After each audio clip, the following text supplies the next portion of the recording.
এই পৃথিবীর কিংবা এই বাংলাদেশের বাংলা ভাষাভাষী যারা আছে প্রত্যেকটা মাই দেখুক, বাবা দেখুক যে মা বাবা দুইজন না থাকলে সন্তানের কি হয়। আসসালামু আলাইকুম।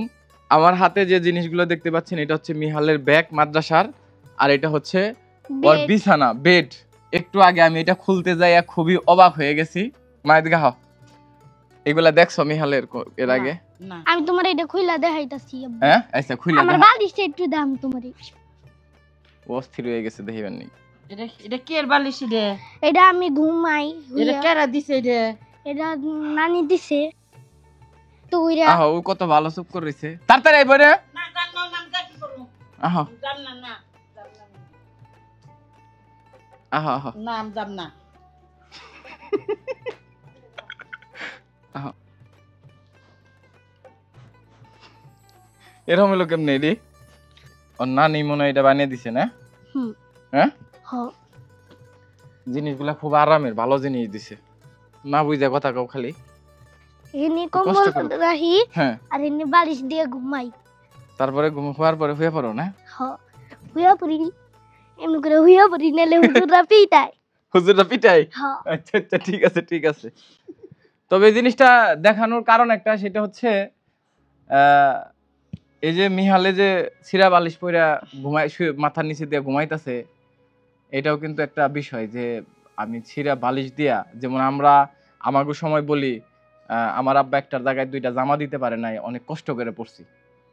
ও বড় হয়ে যেন এই কথাটা কয়ে পারে। তবে মিহালের কোনো অপূর্ণতা মানে কোনো চাওয়া, আমি কোনো কিছুই অপূর্ণ রাখতাছি না।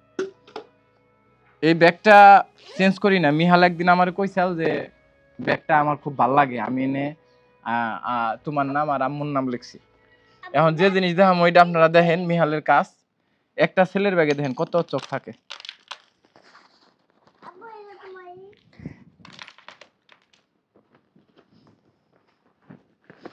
অবাক লাগতেছে তাই না? এই বাক্স চক না, এই যে এত বড় একটা চকের বাক্স। হ্যাঁ দেখেন অবস্থা। এই চক থাকার পরেও ও ওই দিন আরেক বাক্স চক কিনছে। এই চকটা আসিল না দেখেন এগুলা ধুইয়া দিমু, এই জন্য বের করতেছে আপনি কোথায় হাইতাছি।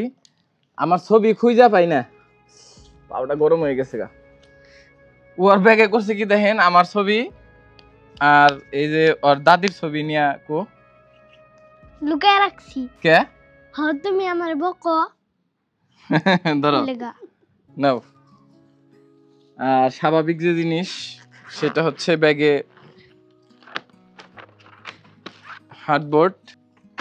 আজকে যদি ওর মা থাকতো এই চকগুলা কিন্তু এরকম এইভাবে থাকতো না ব্যাগে। মা বাবা দুইজনে না থাকলে কি একটা প্রবলেম হয়, এই প্রমাণটা আপনাদের দেখানোর জন্য আমি এই জিনিসগুলা বের করছি। এই এতগুলা চক কি একজনের ব্যাগে থাকে? বড় জোর এরকম একটা খণ্ড থাকবে, ওই খণ্ড শেষ হলে আরেকটা খণ্ড নিবে, কিন্তু বুঝে নাই বিদায় কিন্তু ও শুধু ভাঙছে আর একটা ভিতরে ঢুকাইছে। এরপরে এই যে বালিশের যে এই অবস্থা, আমি অনেক ব্যস্ত থাকি বিদায় কিন্তু আমার পক্ষে সম্ভব হয় নাই। আরেকজন লোক হইলে বালিশটা সাথে সাথে সেলাই করে দিত, না আরেকটা বালিশ আইনা দিত। কিন্তু যখন দেখছি এই বালিশটা পুটলির মতো গিট্টু দিয়া ও ব্যবহার করতেছে, তখন আমি আজকে দেখার পর আমার কাছে খারাপ লাগছে যে ও কতদিন যাবত এটা গিট্টু দিয়ে ব্যবহার করতেছে। আমি মানে জানি না ও এগুলা বের হয় দেখে কিন্তু নিজে নিজে গিট্টুটা দিছে। ওটা গিট্টু দিছাল কারা মাথায়? আমি। এখন ওর মা যিনি আছেন আম্মা, ওনার প্রতি আমার কোনো অভিযোগ নাই, উনি ভালো থাকুক, ওনার জন্য দোয়া করি। কিন্তু এটা এই পৃথিবীর কিংবা এই বাংলাদেশের বাংলা ভাষাভাষী যারা আছে প্রত্যেকটা মাই দেখুক, বাবা দেখুক যে মা বাবা দুইজন না থাকলে সন্তানের কি হয়। এই জিনিসগুলো আমার এখন ধুয়ে দিতে হবে। মিহালের জামা আমি প্রতিদিনই ধুয়ে দিই। ও মাদ্রাসা থেকে আসলে যখন আমি সকালবেলা গোসল করি তখনই আমি পরিষ্কার করে দিই। তো যাই হোক, যত দুঃখ কষ্ট আসুক আপনারা কখনোই আপনাদের সম্পর্ক ছিন্ন করবেন না, মানে স্বামী স্ত্রীর সম্পর্ক বিচ্ছিন্ন করবেন না যদি একটা সন্তান থাকে। আমি যেদিন সেপারেট হয়েছিলাম সেদিন আমার অনুভূতিটা আমারে পরীক্ষা দিত না। এটা স্যার আমি পরীক্ষা দিতে পারতাম না। কোনটা স্যার? এটা স্যার। এটা স্যার? হ্যাঁ, এই কাগজটা লাগে এত টাকা তোমারে দিতে লাগছে। না? হ্যাঁ। কত টাকা দিতে লাগছে? তুমি ওই দিনকে 2500 দিলা বেতন হুম। আর ফি দিলা 170 টাকা, তাহলে কত টাকা কও? মনে রাখছে আমার ছেলে মিহাল এই